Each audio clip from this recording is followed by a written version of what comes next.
Les menhirs de Belz renversés il y a 6000 ans.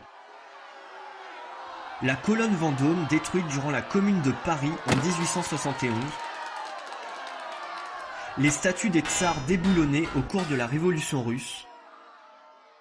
L'iconoclasme, qui signifie destruction d'images en grec ancien, est une pratique récurrente dans l'histoire humaine.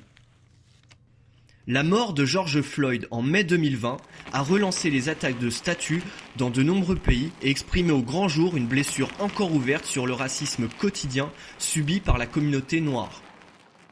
La statue est un symbole. C'est une image qui exprime un concept, il donne forme à des notions, c'est une réalité visible qui évoque des réalités invisibles. S'attaquer à des statues, c'est s'attaquer aux images et aux croyances qui s'y rattachent. C'est s'attaquer à des idées, à des pouvoirs politiques.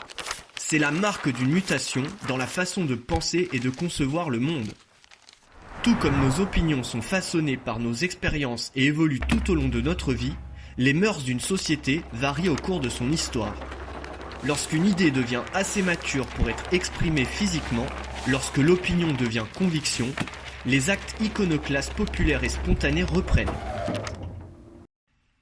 L'iconoclasme est donc un outil politique puissant qui permet au peuple ou à une institution d'exprimer sa souveraineté aux yeux de tous.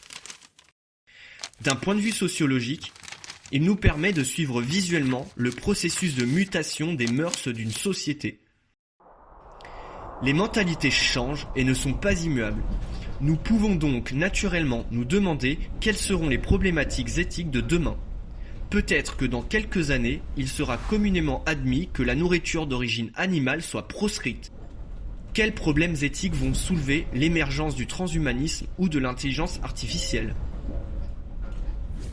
Anticiper ces questions permettrait de construire des stratégies d'action cohérentes et collectives autour de valeurs communes dans une société qui se veut de plus en plus polarisée.